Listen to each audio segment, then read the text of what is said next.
এই দুনিয়ার পুরো জীবনটা এটা হচ্ছে লালসাময় একটা জীবন, লোভ, মরিচিকা, মায়াজাল। এই মায়াজালে আমরা আটকে আছি, ফলে মৃত্যুর কথা আমরা ভুলে গিয়েছি। পাগলের মতো ছুটছি, আরো টাকা লাগবে, আরো খ্যাতি লাগবে, আরো যশ লাগবে, আরো দাপট লাগবে। আমার এত টাকা দিয়ে কি হবে, এত সম্পদ দিয়ে কি হবে, এত ব্যস্ততা দিয়ে কি হবে তোমার?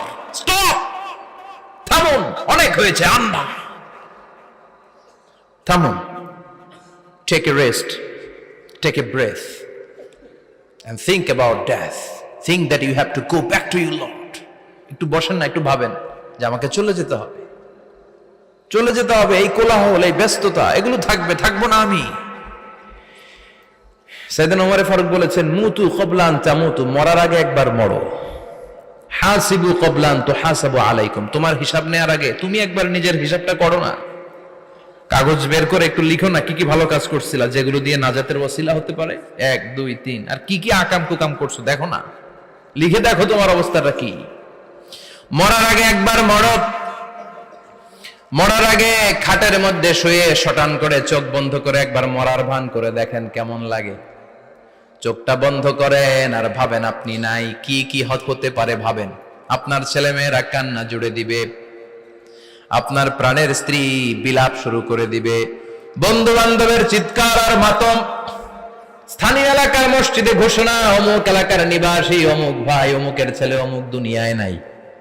সব আত্মীয়রা চলে আসবে, ফেসবুকে স্ট্যাটাস দেয়া হবে, সবাই সবাইকে জানাবে বিকাল 4টায় অমুক হাই স্কুল ময়দানে আপনার জানাজা। ছুটে আসবে, সবাই ছুটে আসবে আপনাকে শেষ বিদায় দিতে, গুড বাই জানানোর জন্য, আল ওয়াদা, বিদায় জানাতে আসবে সবাই। 4 তাকবীর দিয়ে আপনার জানাজা হবে, অশ্রুসিক্ত জানাজায় আপনার বিদায় হবে। কাঠের খাটিয়ার মধ্যে করে কাঁধে তুলে আপনারে কবরে নেওয়া হবে। আগে থেকে খুঁড়ে রাখা কবরটার মধ্যে আপনারে বিছিয়ে দেয়া হবে। বাঁশের কচি দিয়ে তার উপরে মাটির চাপা দিয়ে সব চলে যাবে। ভাবেন না একবার চোখ বন্ধ করে, this is the circle of life, this is the nature of life. এটা সবার হবে, আমার হবে, আপনার হবে। এত মায়া, এত ভালোবাসা কই যাবে? কেউ থাকবে না, সবাই আপনার অন্ধকার কবরে রেখে দিয়ে চলে আসবে। উপরে বাঁশের কঞ্চি, তার উপরে মাটির চাপা, অন্ধকার আর অন্ধকার। এই অন্ধকার যেন শেষ হতে চায় না, শুধুই অন্ধকার, ঠিক কিনা? এজন্য আমাদের চলে যেতে হবে। দাদা গেল, চাচা গেল, মামা গেল, আমাদেরকেও যেতে হবে, জোরে কোন ঠিক কিনা? একদিন মাটির ভেতরে হবে ঘরে মন আমার, কেন বন্ধ দালান ঘর, প্রাণ পাখি উড়ে যাবে পিঞ্জর ছেড়ে।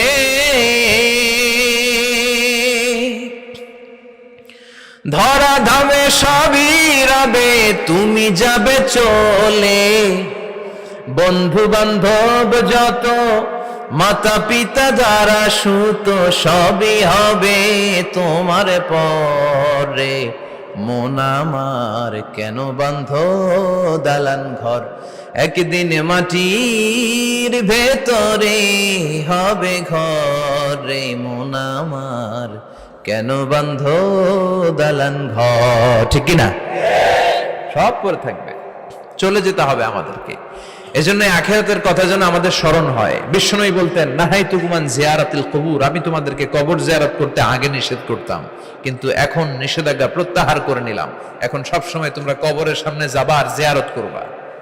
কবরস্থানে জানতো বড়ুয়া কৃষ্ণপুরের এই গ্রামের কবরস্থান আছে কোন দিকে? পূর্ব দিকে আছে, গোখরার জলের ওদিকে। যান আপনারা, একটু যাবেন, একটু গেলে আখিরাতের কথাটা স্মরণ হবে। ওখানে ছোট শিশুরা শুয়ে আছে, কিশোর যুবকরা আছে, আপনার মতো তাগড়া যুবক, মুরব্বীরা আছে।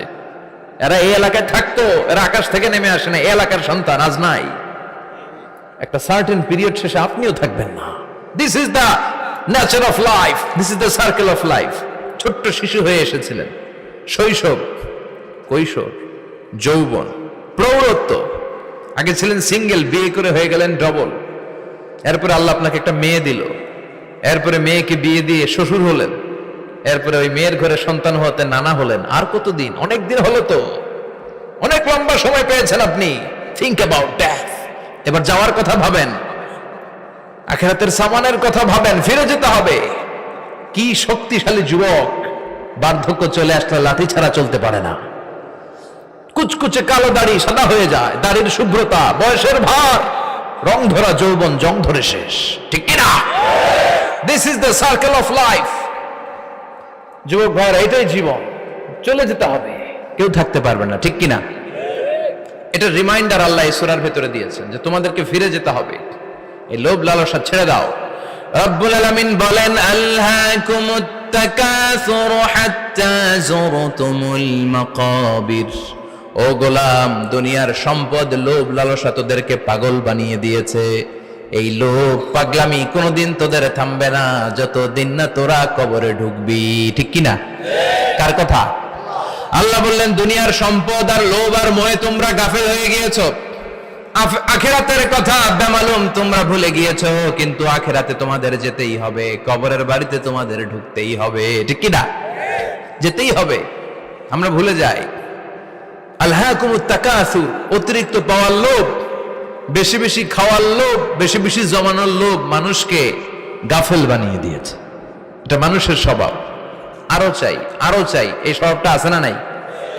দেখবেন ছোট বাচ্চারা মসজিদের দোয়া অনুষ্ঠান শেষে জিলাপি দেয় না? বড়ে কৃষ্ণপুর কি দেয়? আগে বাতাসা দিত না, এখন কি দেয়? জিলাপি দেয়, মিষ্টি দেয়। তো মসজিদের 2-3 গেট থেকে যদি দেয়, ছোট বাচ্চারা দেখবেন এদিক দিয়ে কয়েকটা নিয়ে আবার ওই গেটে লাইন ধরে। ওর হাত হলো ছোট হাত, ওর হাত ভর্তি জিলাপি, আর নেওয়ার জায়গা না, এরপর আরেক জায়গায় লাইন ধরছে, আরো লাগবে, আরো লাগবে, এই আরো আরো আরো চাই। এই স্বভাবটাই মানুষকে কুড়ে কুড়ে শেষ করে দিয়েছে। এত লাগবে কেন তোমার? চাহিদার কোনো শেষ নাই, unlimited demand of human being. যার আছে বেশি তার চাই বেশি, যার সাইকেল আছে তার হুন্ডা চাই, হুন্ডা আছে তো প্রাইভেট কার চাই, প্রাইভেট কার আছে তো প্লেন চাই, প্লেন আছে তো হেলিকপ্টার চাই, হেলিকপ্টার আছে তো ওইটা চাই, ওইটা আছে তো সেটা চাই, ঠিক কিনা? এলাকার মেম্বার যে হয়েছে চেয়ারম্যান হতে চায়, আছে না নাই? চেয়ারম্যান সাহেব এমপি হতে চায়, আছে না নাই? এমপি সাহেব মন্ত্রী হতে চায়, আছে না নাই? মন্ত্রী সাহেব প্রধানমন্ত্রী হতে চায়, আছে না নাই? কিন্তু এই দেশে সুযোগ নাই, কথা কন। এই দেশে প্রধানমন্ত্রী সিলেক্টেড, 2-3 জনের বাইরে কেউ প্রধানমন্ত্রী হইতে পারবি না, ঠিক কিনা? আমার এই জীবনে তো আমি 2-3 জনই দেখলাম। বেগম খালেদা জিয়া, মাননীয় প্রধানমন্ত্রী শেখ হাসিনার ছোট্টবেলা দেখেছি এরশাদকে, আমরা তখন ছোট। তো মানুষের চাহিদার কোনো শেষ নাই, যার আছে বেশি তার চাই বেশি। এজন্য বিষ্ণু বলেছেন, উনজুরু ইলা মান হুয়া আসফালা মিন, তোমার চেয়ে যে খারাপ আছে ওর দিকে তাকাও। ওয়ালা তানজুর মান হুয়া আ'লা মিন, তোমার চেয়ে যে ভালো আছে ওর দিকে তাকায়ও না, তোমার চেয়ে যে খারাপ অবস্থানে আছে ওর দিকে তাকাও। অনেকে নিজের অবস্থান নিয়ে সুখী না, এরকম আছে না নাই? আল্লাহ আমার এটা দিল না রে, ওইটা দিল না রে, পাইলাম না রে, কিচ্ছু হয় না, কি করবো জীবনে, হতাশ।